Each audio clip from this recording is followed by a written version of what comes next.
ಹಿಂದೆ ಪೊಲೀಸ್ ಅವರು ಚಡ್ಡಿ ಹಾಕೊಂಡು ಡ್ಯೂಟಿ ಮಾಡ್ತಿದ್ರು, ಅವರು ಪ್ಯಾಂಟ್ ಹಾಕೊಂಡು ಡ್ಯೂಟಿ ಮಾಡಬೇಕು ಅಂತೇಳಿ ತಾವು ಹಿಂದಿನ ಮುಖ್ಯಮಂತ್ರಿಗಳಿಗೆ ಮನವಿಯನ್ನು ಕೊಟ್ಟು ಅದನ್ನು ಬದಲಾಯಿಸಿದ್ರಿ.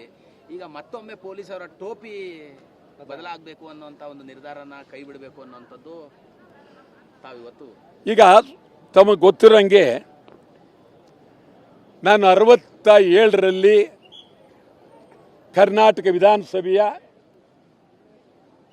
ಶಾಸಕ. 67 ನೀವ್ಯಾರು ಹುಟ್ಟೇ ಇರಲಿಲ್ಲ. 67 1967. ಆಗ 69ರಲ್ಲಿ ವೀರೇಂದ್ರ ಪಾಟೀಲರು ರಾಜ್ಯದ ಮುಖ್ಯಮಂತ್ರಿ. 67 ಗೆದ್ದಾಗ ನಿಜಲಿಂಗಪ್ಪನವರು ಮುಖ್ಯಮಂತ್ರಿ. ಅವರು ದೇಶದ ಕಾಂಗ್ರೆಸ್ಸಿನ ಅಧ್ಯಕ್ಷರಾಗಿ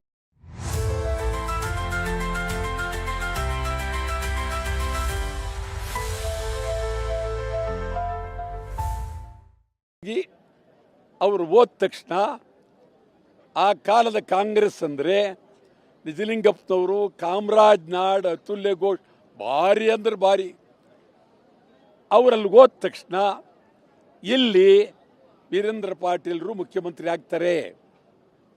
ವೀರೇಂದ್ರ ಪಾಟೀಲ್ ಮುಖ್ಯಮಂತ್ರಿ ಒಂದೇ ಅಲ್ಲ, ಅವರಿಗೆ ಗೃಹ ಖಾತೆ ಇದ್ದೇ ಇರುತ್ತೆ. ಅವರಿಗೆ ಬಹಳ ಅದ್ಭುತ. ಆಗ ನಾನು ಮದ್ರಾಸ್ಗೆ ಹೋಗಿ ಈ ಚಲನಚಿತ್ರದವರೆಲ್ಲ ನಮ್ಮವರೆಲ್ಲ ಈಗ ಮಾತಾಡ್ತಾರಲ್ಲ ಕನ್ನಡ ಉದ್ಧಾರ ಅಂತ, ಅವರೆಲ್ಲ ಮದ್ರಾಸ್ಲಿದ್ರು. ಅಲ್ಲೇ ಮನೆ, ಅಲ್ಲೇ ಊಟ, ಅಲ್ಲೇ ತಿಂಡಿ ಎಲ್ಲ. ಇವ್ರನ್ನ ಭೇಟಿ ಮಾಡಿ ಕರ್ನಾಟಕ ತರಬೇಕು ಮತ್ತು ಇವರೆಲ್ಲ ಕರ್ಬಂದು ಕರ್ನಾಟಕದಲ್ಲಿ ನಾಟಕ ಆಡಿಸ್ಬೇಕು ಅಂತ ಹೋದಾಗ ಅಲ್ಲಿ ಪ್ಯಾಂಟು ಆಗಲೇ ಮದ್ರಾಸ್ ಪೊಲೀಸ್ನವರಿಗೆ ಪ್ಯಾಂಟ್ ಇತ್ತು. ನಿಮ್ಗೆ ಸತ್ಯ ಹೇಳ್ತೀನಿ, ಅದು ಯಾಕೆ ನನ್ನ ಗಮನಕ್ಕೆ ಬಂತೋ ಗೊತ್ತಿಲ್ಲ, ಮತ್ತು ಗಮನಕ್ಕೆ ಬಂದ್ಬಿಡ್ತು. ಗಮನಕ್ಕೆ ಬಂದಾಗ ಅಷ್ಟು ಸುಲಭವಾಗಿ ಅದನ್ನು ಬಿಡಬಾರ್ದು, ಇದನ್ನು ಏನಾದರೂ ಮಾಡಿ ಒಂದು ಹಂತಕ್ಕೆ ತರಬೇಕು ಅಂಥೇಳಿ ನಾನು ವೀರೇಂದ್ರ ಪಾಟೀಲ್ರವ್ರನ್ನ ಭೇಟಿ ಮಾಡಿದೆ ಮನೆಗೆ ಹೋಗಿ. ಆವತ್ತವರು ಏರ್ ಮಾರ್ಷಲ್ ಅರ್ಜುನ್ ಸಿಂಗ್ ಜೊತೆಯಲ್ಲಿ ಮಾತನಾಡ್ತಾ ಇದ್ದರು. ಅಲ್ಲಿಂದ ಬಂದರು. ಅರ್ಜುನ್ ಸಿಂಗ್ ನನಗೂ ಪರಿಚಯ ಮಾಡಿಸಿದ್ರು. ವಟಾಳ್ ನಾಗರಾಜ್ ನಮ್ಮ ಕೊಲಿಗ್ ಅಂತ ಹೇಳಿದ್ರು. ಭಾಳ ಸತ್ಯವಂತ ವೀರೇಂದ್ರ ಪಾಟೀಲ್ರು. ಅವ್ರಿಗೆ ಹೇಳಿದೆ, ಮದ್ರಾಸ್ ಪೊಲೀಸ್ನವ್ರಿಗೆ ಪ್ಯಾಂಟ್ ಇದೆ ಗೌರವವಾಗಿ.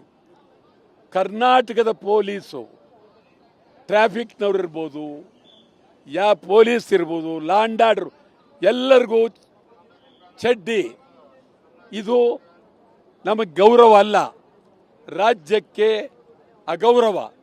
ಆ ದೃಷ್ಟಿಯಿಂದ ತಾವು ಕೂಡಲೇ ಪ್ಯಾಂಟ್ ಕೊಡೋದಕ್ಕೆ ಎಲ್ಲರಿಗೂ ತೀರ್ಮಾನ ತಗೊಳ್ಬೇಕು ಅಂತ ಹೇಳಿದೆ. ನಿಮಗೆ ಸತ್ಯ ಹೇಳ್ತೀನಿ, ಎಂಥ ಮುಖ್ಯಮಂತ್ರಿ ಅನ್ನೋದಕ್ಕೆ ಈಗಿರೋರಿಗೂ ಅವ್ರಿಗೆ ಎಲ್ಲಿಂದೆಲ್ಲೂ ಸಂಬಂಧ. ನನ್ನ ಎದುರಿಗೆ IG ಫೋನ್ ಮಾಡಿದ್ರು, ನೋಡ್ರಿ ವಟಾಳ್ ನಾಗರಾಜ್ ಇಲ್ಲಿ ಬಂದಿದ್ದಾರೆ, ಪೊಲೀಸ್ನವ್ರಿಗೆಲ್ಲ ಪ್ಯಾಂಟ್ ಕೊಡಬೇಕು ಅನ್ನುವ ಮನವಿಯನ್ನು ಸಲ್ಲಿಸಿದ್ದಾರೆ.